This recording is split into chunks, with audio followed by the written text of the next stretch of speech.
Bismillahirrahmanirrahim. Assalamualaikum warahmatullahi wabarakatuh. Hello everyone. Good morning. First of all, I want to introduce myself to you. My name is Febry Dwiputri Ilyana. I am from Accounting Education majoring Faculty of Economic at State University of Jakarta. In this video, I will present about the result of my research proposal. The proposal title is The Effect of Self-Regular Learning, Self-Efficacy, and Study Habits on the Learning Achievement of 11th class students in Accounting Department of Tax Administration in 13 Vocational High School, Jakarta. Before I start in this presentation, I want to thank to Mr. Dr. Madi MSI as my first supervisor and Ms. Santi Susanti, SPD MPD as my second supervisor. Next, this is a proposal outline. There are is introduction, literature review, and research method. Next, this is chapter 1, introduction. Education can be said as one of the factors that can advance a nation and country. This is in accordance with the object of law number 23 articles in 2003. Education is said to be successful if learning activities are carried out optimally and can produce quality human resources. This can be achieved by increasing the quality of all levels of education. On the formal education in Indonesia that can create graduate or quality human resources is vocational high school, or usually we call SMK. But in the implementation of learning activities, there are still problems in student learning, because many students haven't properly understood and mastered the material from the lesson, especially the subject matter of calculation. So that students find it difficult to do an achievement or exam correctly. So from this problem, we have an impact on student achievement because students get low learning outcomes. Learning achievement can be used as a behavioral goal the student must achieve when carrying out learning activity, because learning achievement is the pinnacle of learning outcomes that can reflect the result of student learning success toward predetermined learning goals. Next, this is a student achievement problem section. According to Herawati 2017, this problem is caused by the inability of students to optimize their cognitive abilities and take advantage of existing media. Because of the lack of independent learning used by students, and students still use and rely on conventional learning. So that is make students less creative in finding other source. So that student cannot answer properly and correctly when students are giving assessment or tests that are more difficult. According to Program for International Student Assessment, or PSA, in 2018, on Ministry of Education and Culture 2018, the score of Indonesian students in the 2018 PSA are lower than the average scores for the OECD, ASEAN, and a number of countries such as Peru and Brazil. Indonesian PISA score were 42 points lower in reading, 52 in mathematics, and 37 points in science professional. Around 71% of students do not reach the minimum level of math competence.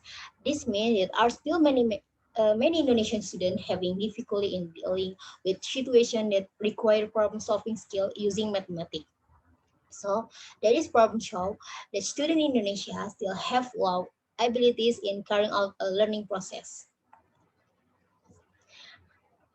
And according to Tujuan and Tujuan 2020, this problem occurs because there are still many students in middle school in Jalingo who are still lazy and negligent in learning. This is because students cannot start and manage their time to study properly.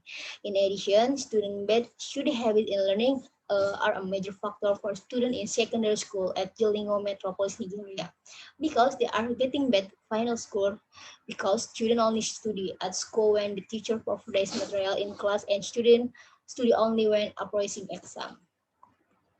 Next, this is a problem formulation section. 1. Is there an effect of self-regular learning on student achievement? 2. Is there an effect of self-efficacy on student learning achievement? 3. Is there an effect of student habits on student learning achievement?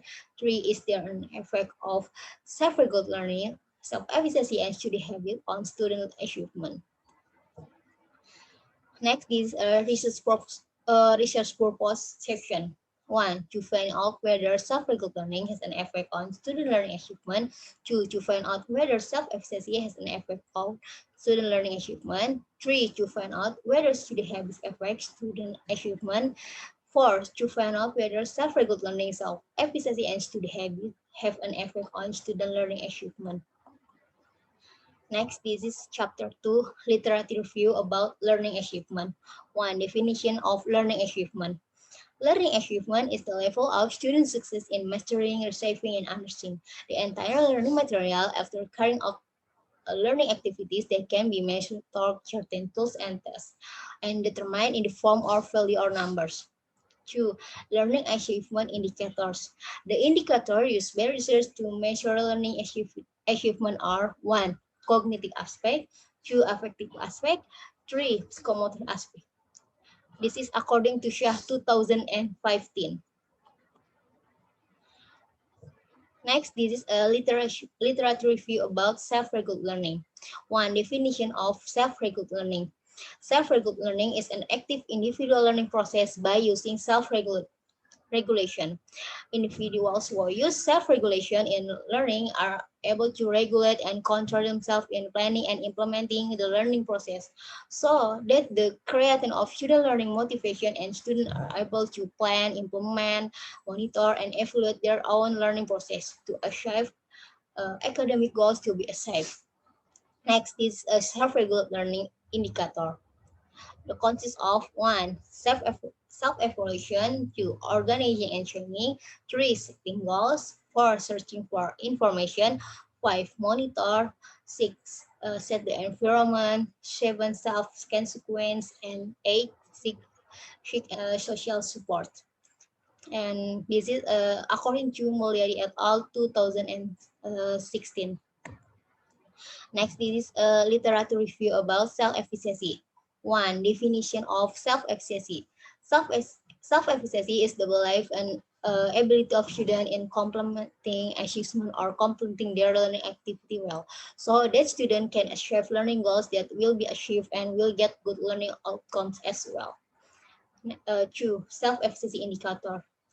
It consists of 1. Level aspect, 2. Strength aspect, 3. Generalization aspect. This is according to Gufron and Risnawati 2017. Next, this is a definition of study habits. Study habits are a method or learning technique used by students in carrying out their learning process, which is carried out repeatedly and without caution, so that student learning activities become a habit and remain in student. 2. Study habits indicators. It consists of 1. Schedule and implementation, 2. Read and text note, 3. Repeating subject matter, 4. Concentration, 5. Using effective learning strategy in learning as and doing achievement. And this is according to SLA method 2018. Next, this is a relevant research section. There are so many relevant research that are similar to my research. And all of them according to 1. Herawati 2017, 2. Al-Abulatif AM 2020, next Li et al. 2019, next Barbosa and et al.